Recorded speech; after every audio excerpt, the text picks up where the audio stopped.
views and opinions expressed in this program are those of the participants and do not necessarily reflect the views of BronxNet or the program underwriters.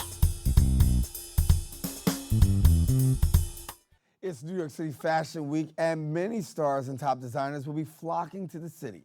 But if you're an emerging fashion designer, how exactly do you break into the industry? Well, stay tuned to hear how one entrepreneur and designer is creating a platform to solve just that. That's coming up on this edition of Perspectives with yours truly, Daren Jaime. What's on your mind? Let 'em know. What's on your mind? What's on your mind? Let 'em know. Anything relevant to life, you bring it to the table. Whether you make a move solo or a movement with a stable. No fables, you speak on your decisions. Cause in the long run, it's your voice, your views, your vision. Keeping it real with many messages for you to know. This ain't radio, but DJ runs the show. Entertainment, he rocks it. Politics, he locks it. The host with the most would handle any topic. Don't forget to share your perspective with shines of light. Cause it might make a difference in someone else's life. Make a difference. What's your perspective? Express what's in your heart and your mind. Share your perspective. What's your perspective? Let 'em know. And hello, everyone, and welcome to another edition of Perspectives. I am Daren Jaime, and of course, we thank you for joining us. You can watch Perspectives every week here on BronxNet's Channel 67, Verizon Fios Channel 33, and of course, anytime on the web, you can catch some past episodes. You're also invited to share with us via social media, Facebook, Twitter, Daren C. Jaime, my professional page, get some inspiration, some other stuff, but we're glad to have you sharing with us here today on Perspectives. And guess what? Yes, it's that time of the year again. It's September, and September brings about a lot of stuff, fall, and, you know, kids going back to school. But for the people in New York City, Fashion Week. And New York City is celebrating Fashion Week. But my guest in studio is back talking a little bit about fashion in her own right, talking about how she uses her platform solution that connects designers, brands, and creators. And her unique platform provides independent and emerging fashion designers with design, manufacturing, sourcing, and marketing services, something she calls ethical fashion. We welcome back Miss Kesi Gibson, and she is here, and good to have you. Thank you. Thank you so much for having me. Welcome back. And so, as we talked a little bit about this great new initiative, well, I will say it's a little bit of a new initiative that you're really working with designers. Give us a little bit about how you're actually helping them to turn the corner.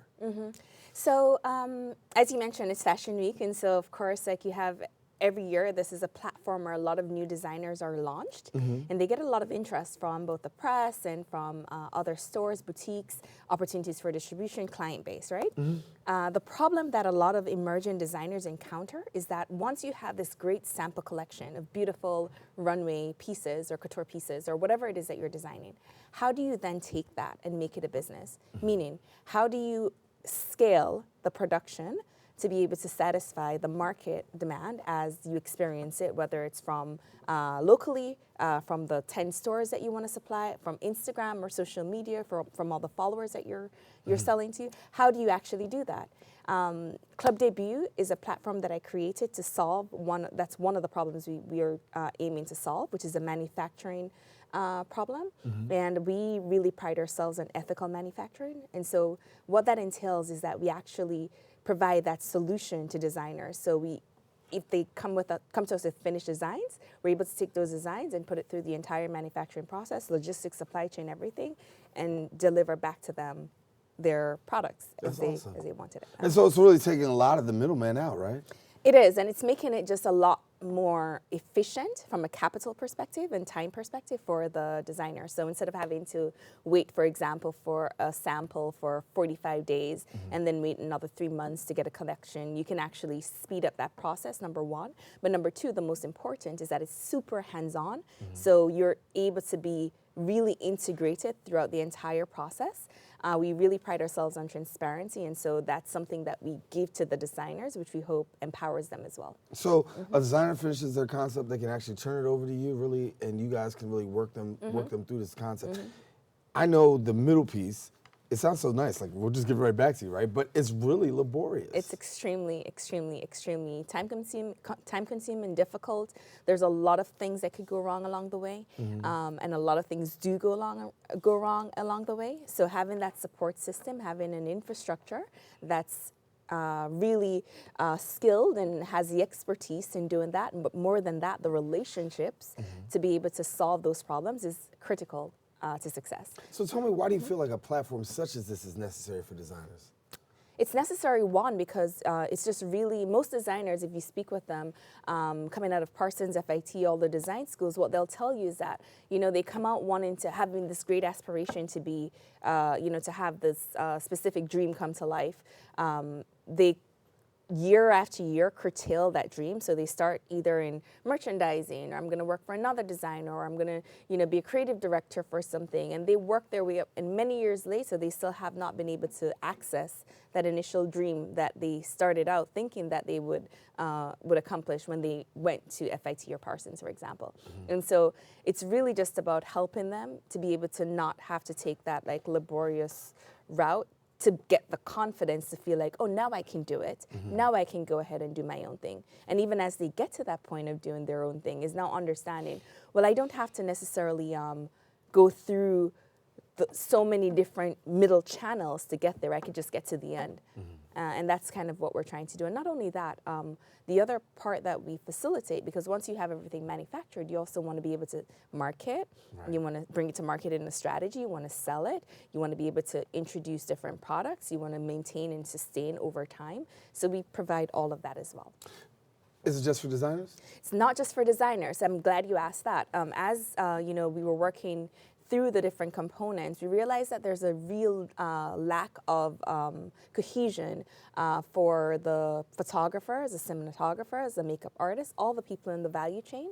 So what we decided to do, even though fashion is a vehicle that's driving a lot of the things, all the people in the value chain are also being supported.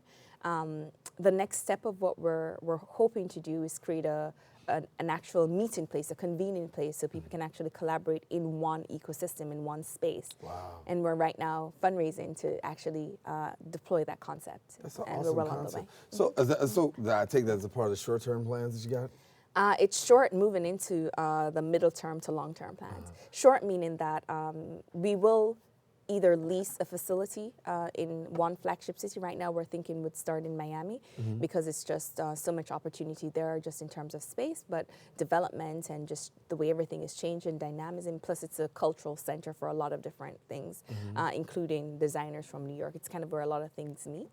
So we figure that could be a really good platform to launch the first flagship, and so we're working on that right now. That will come online as a leased space before the end of the year, or at least by January. And then we are fundraising to actually develop the platform itself, to create the infrastructure, and that will probably take another year or so. So we'll operate out of a leased space for about 12 months, and then we move into our own infrastructure thereafter. What are the common mistakes that people make? Because, sometimes you have this great idea, you got this great design, right? Yeah. And to get from design to reality is, like we said, that long process. And for many, the process never comes to pass, simply because of key mistakes. What are some of the key mistakes you find that people make? It's expectations and really understanding kind of what you're getting into. Even with being a part of our platform, it's still not magic, right? Everything still takes its time. Everything still has a process. Everything still has to be due diligence, and everything goes through a process. So from that perspective, I think just understanding, having realistic expectations in terms of how long things take, in terms of, okay, you have the product now, right? You have had to be doing specific things for a concentrated amount of time, or be doing specific things strategically, or have specific relationships that you can deploy immediately.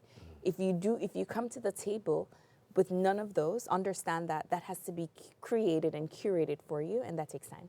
Yeah. So that's one of the major things. What about for you, personal experience? Talk about the time frame it took for you to navigate through the waters and get to the place where you are today. Sure. I mean, so my journey started, as you're a little bit familiar with my story, but my journey started way long ago. I decided to become a fashion designer as a profession, I suppose, formally in 2015. But prior to that, I was working in investment banking and finance. So that was my formal career. But as you know, my mom was a designer, and so I've worked in fashion since I was 9, and so it's been a part of my DNA, a part of my lifestyle, a part of my ecosystem since I was a child. in launching, obviously because I had that background, it was a little bit easier for me in terms of just accessing the resources worldwide. But it still did take some time to figure out how to transition even the relationships that I had in my prior life to making them relevant for this specific industry, and then how to now actually exist in the retail world because it's very specific. Right. Well, we'll come back and talk more with Kesi Gibson. I want to talk about what exactly is ethical fashion, and then also talking about if you're a designer, how hard is it for you really to break into the industry? We'll get some understanding right after this.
Maybe you can make retirement happen.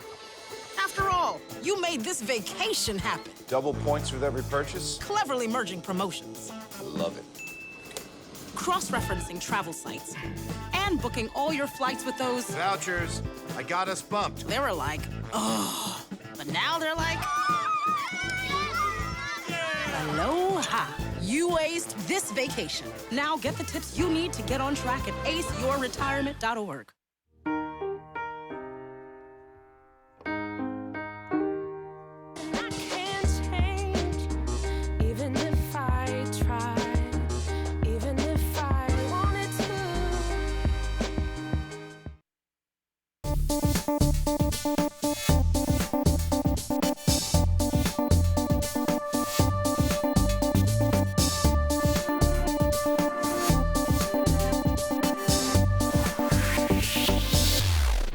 And we're continuing our conversation with Kesi Gibson, and yes, she is an artist, fashion designer, and making an impact in the lives of up-and-coming designers. Before the break, we talked a little bit about several things, but you talked also about location, right? That part of the short-term goals is really developing a location where you're able to actually do this and have this great ecosystem of people.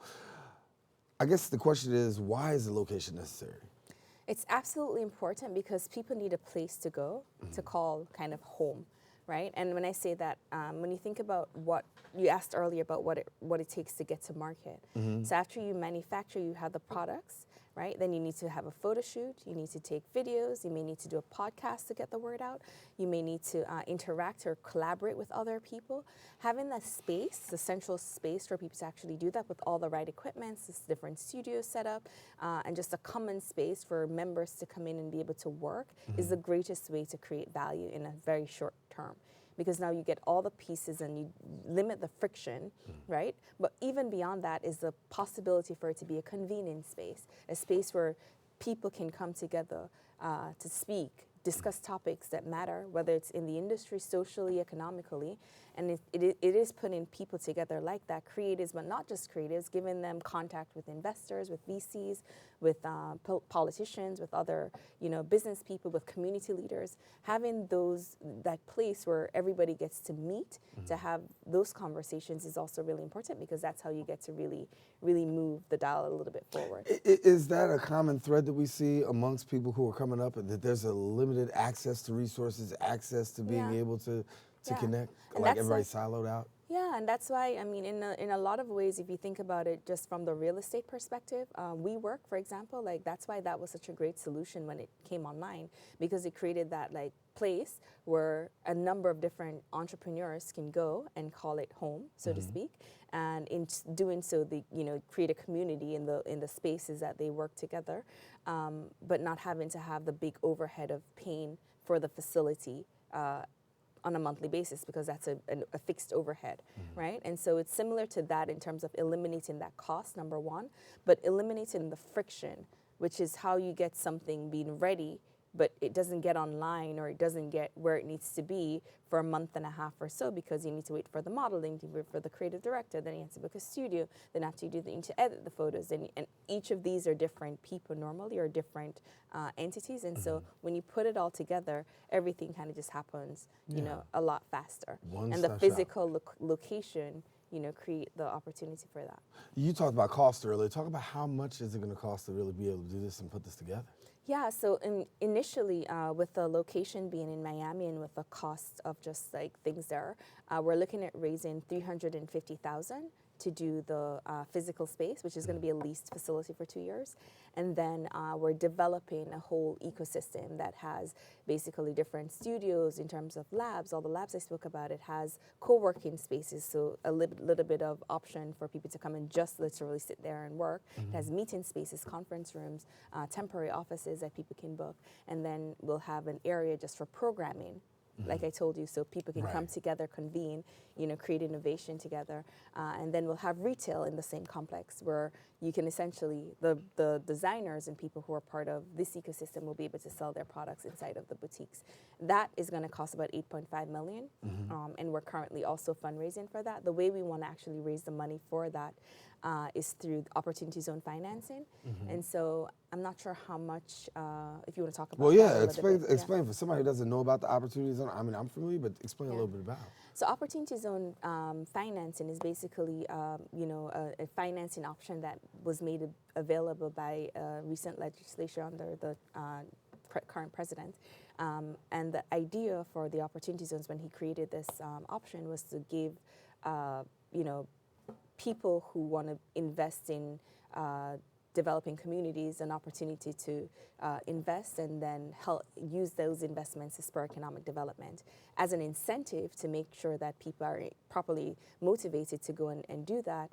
There are specific tax reductions that you get over time. So 10 years, your tax obligation is reduced by a certain amount, and then it goes on and on for 10, 7, and then 10 years. So if you look at the whole you know, value proposition of that, it's really creating and attracting patient capital to otherwise unattractive areas so that you can essentially, through creating businesses and deploying resources in those communities, spur economic development and provide opportunities for the local communities as well. And so looking at Opportunity Zone funding and going forward like that, obviously that will help to do a fast track. Any time frame that you have in terms of when you want to see this, like? So I'm currently in the market. I'm currently fundraising right now. And in terms of just the value of the Opportunity Zone platform, the typical people who are prime candidates are people who pay capital gains tax, people who are selling real estate and are gaining something. So instead of, you know, doing a deferment with tax credits, you can directly invest and actually wipe away your tax obligation if you keep the money in for a specific amount of time. So I'm raising money from those people. Obviously, also the impact investment funds, to the extent that they want to, you know, do something for this specific area.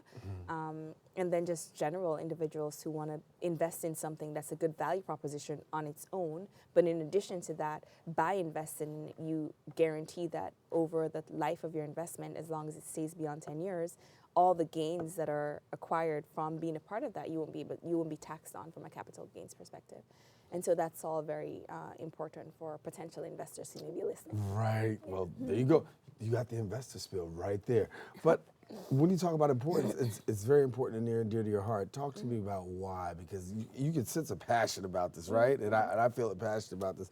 Why are you so passionate about this? I mean, like I mentioned before, my prior career was in finance, and, you know, coming to the table now as a creative professional, not that I've ever lost that side, and I always work, you know, the business aspect of what I do is what's driving a lot of these initiatives, but understanding how hard it is for creative professionals, fashion designers, but creative professionals in general, to actually raise money, raise capital to grow their businesses. That's a big part of what's driving me, because there's so many impediments financially just to get from A to Z, and a lot of investors see is risk or it's just, even though it's such a powerful industry in the sense that it impacts all of us every day, it's the one thing that no matter who you are, where you are, it impacts you because you have to get up and get dressed in the morning, right? However, when it comes time from an investment perspective, most of the capital that's invested goes towards other things from serious investors. And so from that perspective, it's just really, creating a way for creatives to have access to funding that are not necessarily grants of 5,000 and 10,000, which are great, but they're so small that it's not enough to be able to really catalyze the brand to, propel it from A to Z. And so how can I'm really building eventually an ecosystem that creates that test case to show you how you can actually invest in a creative platform and in creative professionals so that they can have greater access in the future. Let's take a quick break, come back more with Kesi Gibson. We'll be back with a few more minutes with her in just a few seconds. Well, Thomas, you've got pre-diabetes. But with more exercise and a change in diet, it can be reversed. I've tried exercising. It just makes me hungry for bacon.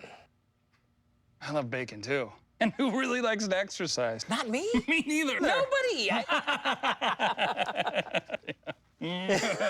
So we're good? What? Oh, you still have pre-diabetes. Big time.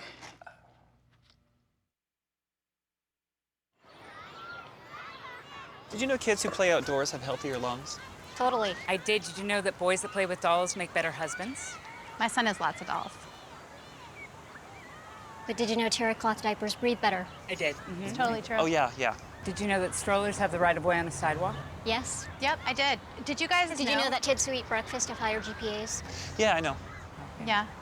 That's actually what I was going to say. Did you know babies should never touch silver? It's really bad for them. I knew that. Did you guys know that statistically friendly kids have more friends?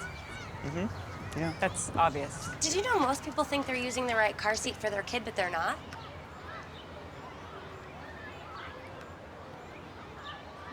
Parents who really know it all know for sure that their child is in the right seat at the right age and size. Visit safercar.gov/the right seat to make sure your child is protected. I'm putting that on my blog. I just put it in mine.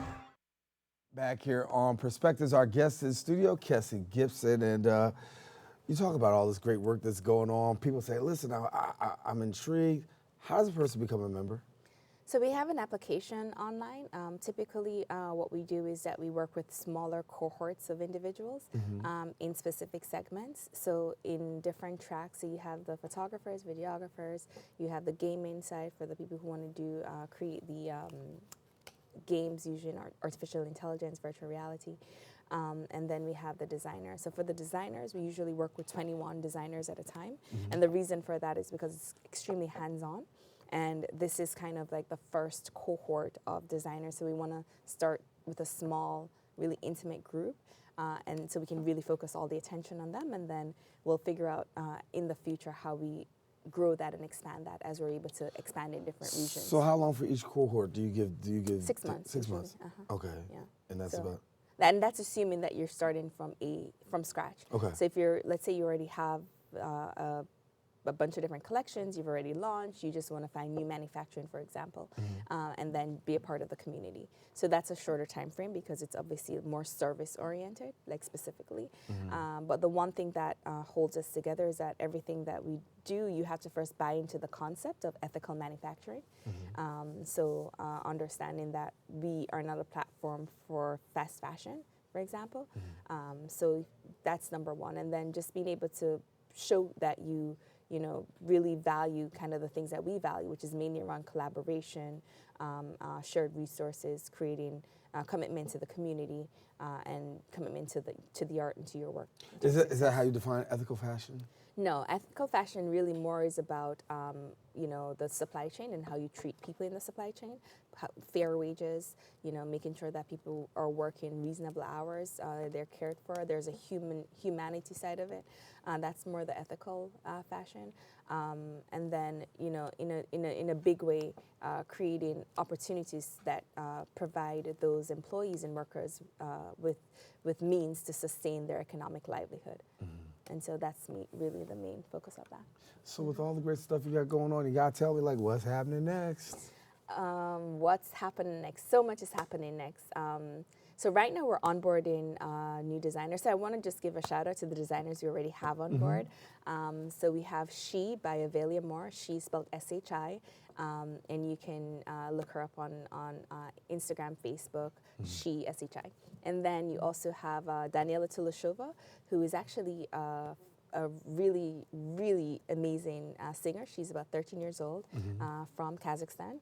And she was one of the winners of the World's Best, or one of those really big music shows. I know she performed in the World's Best. I don't think she was a winner for that one. And then we have Grown in Greek, which is a brand that we're now launching to focus on fashion for the Greek community, which is going to be, I'm super excited about this one. And then we have a couple of others that I'll, whatever. But the point is that we will continue to add to the collection of designers up until 21. And then once the cohort is essentially identified, then we'll really just work with those until the next 6 months. And then, we'll roll the applications forward. Sounds like you got a lot on your plate. Yes, it's all exciting. How do you balance the time? I mean, I think at this point it's so instinctive. Like it's like I'm on autopilot for most of the time, and then the other things that take me away from just like autopilot is like just normal things. It doesn't seem. I notice when I speak to people, they often say that like it seems so overwhelming. It seems like, and in my mind, I'm like, really? I just do it from day to day, right? Yeah. People tell me that all the time. I'm like, it's just a job. Yeah. Kind of what it is. That's it. Well, we want to thank you for coming and sharing with us. Now, we got to ask people, people are asking, how do I get in touch? What do I do? Sure. So www.clubdebut.com, and then it's at Club Debut Official, Club CLUB, Debut, DEBUT Official, for Instagram, Twitter, Facebook, everything. And then on my on Q by Kesi, which is my personal fashion brand, it's www.kyubykesi.com, and it's at Q by Kesi on Instagram, Twitter, Facebook, everywhere. Well, thank you for coming, Kesi. No, thank you for having me. No, glad to Always have you a back. pleasure. Good, got to come back again. We'll keep talking about fashion and gifts. She does some great work, and definitely you want to be able to check her out, get connected, and if you're interested in being a part of that cohort, yes, get connected and find out more information. Kesi Gibson, our guest here on Perspectives. I want to thank you for watching. Make sure you share your perspective with somebody else. For our producer, Curlew Burton, Lindsay, the whole crew, I want to say thanks for watching. God bless. We'll see you soon. Anything relevant to life, you bring it to the table. Whether you make a move solo or a movement with a stable. No fables, you speak on your decisions. Cause in the long run, it's your voice, your views, your vision. Keeping it real with many messages for you to know. This ain't radio, but DJ runs the show. Entertainment, he rocks it. Politics, he locks it. The host with the most would handle any topic. Don't forget to share your perspective with shines of light, cause it might make a difference in someone else. So, I'm kind of new here, but I've noticed a trend. My human does this funny thing where she goes around and gets all my toys, and then she hides them in that basket by the door. But it's always the same basket, and it's always in the same place. And then she acts so surprised when I find them, but, she's putting them in the same basket. Again. It's like, hello? That's where you put it last time. You were the worst at hide and go seek.